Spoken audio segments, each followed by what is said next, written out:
mom here, and I'm standing in the middle of a bunch of goldenrods, and this is going to be the plant I'm going to use first in the video, how to make a tincture. And step 1, gather your herb.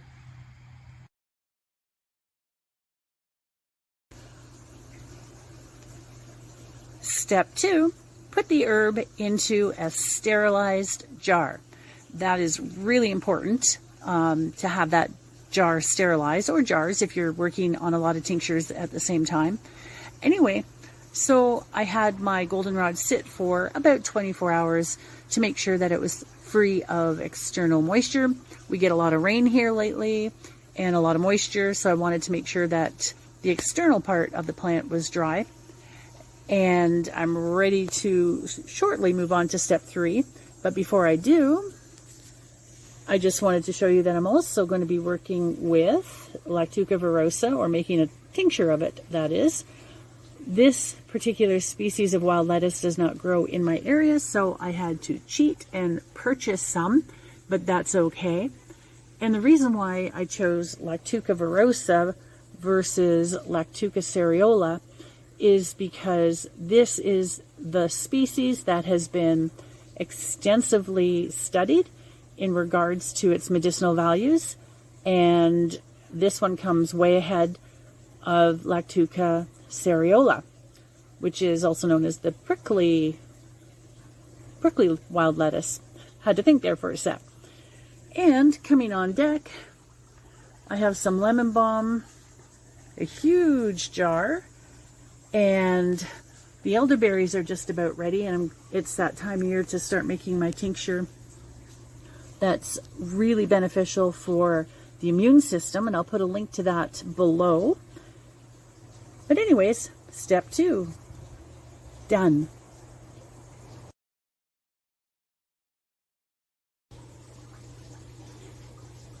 Step 3 is make sure you have your vodka on hand to work with, and perhaps you might even want to choose which to use.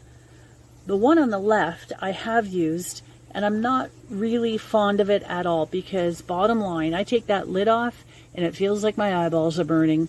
So that's a pretty strong menstruum to use. I wouldn't recommend it unless you can take that really wicked strong flavor, I guess. I like to stick with the basics. And for those of you who are not wanting to use alcohol, I know that you can use organic apple cider vinegar, and you can use vegetable glycerin. I don't think that makes a tincture that is as powerful as a vodka-based one. And I've even heard some people have used rum. But in any case, you got to go with what you feel is right for you. And for me, I much prefer the standard vodka. And next,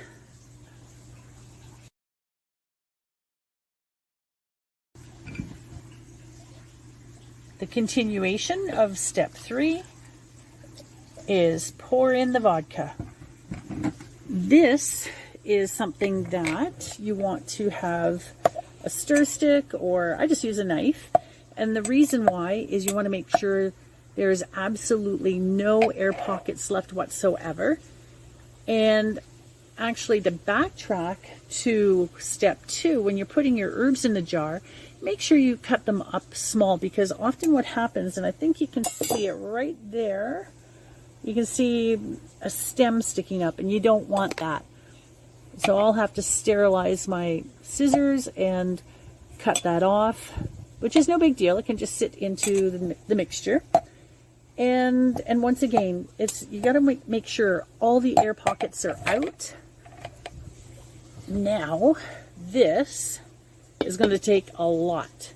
And the reason why I make a lot is I have a daughter and 2 sons who I'm also making a collection of tinctures for, and therefore I like to make a lot of everything just to help them out as well if ever they were to need it.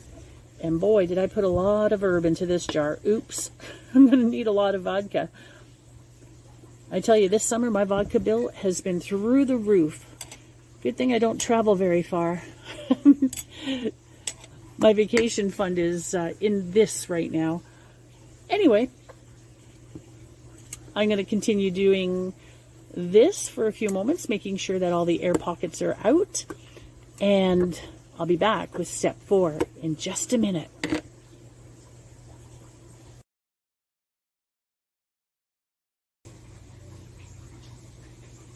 Step 4 is make sure your jars are labeled. That's really important. Not only because you want to remember what you have started, but you also want to know when, because the time that these are going to infuse are going to be anywhere from 5 to 8 weeks, and knowing when to strain them is important. Anyway, as you can tell here, I just put started because this is going to be a work in progress. As I mentioned earlier, the elderberries are not quite ripe yet, and so I will be adding in everything to this as we go along, as things become available, and that's going to be over the next week or so. And the goldenrod tincture here, I definitely want a little bit more, so I will be adding to that over the next couple of days. So step 4, label. And you don't have to be fancy about your labeling either. If you want to, absolutely, go for it. But I'm pretty Spartan. I just like sticky notes with writing what it is and using tape.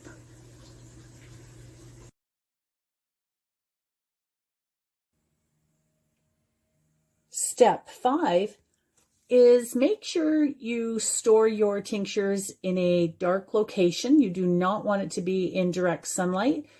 And once you have found that perfect location to store them in, which is, again, a dark, cool location, or the coolest part of your house anyway, what you're going to do is every 2 or 3 days, shake it up. Just shake it up. So make sure you are remembering to do that. I mean, it's no big deal if it's once a week or twice a week, but yeah, just make sure. A good shake. And you just keep doing that until the tinctures are complete.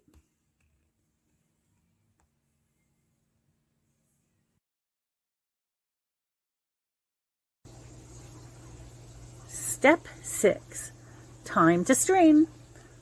And this particular tincture that I started in early July is mayweed, also called stinking chamomile.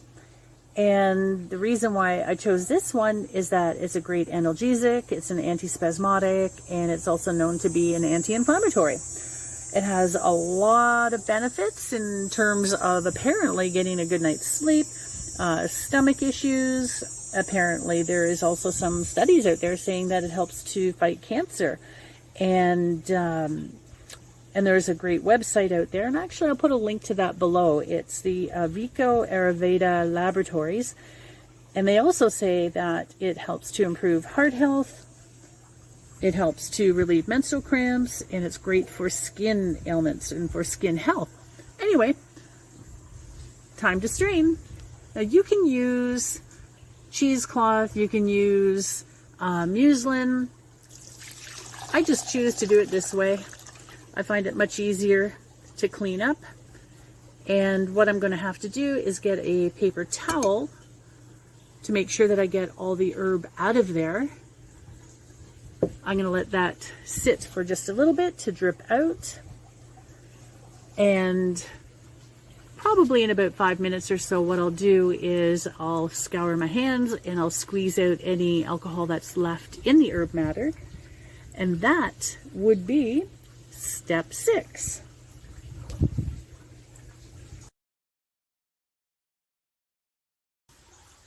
And step 7.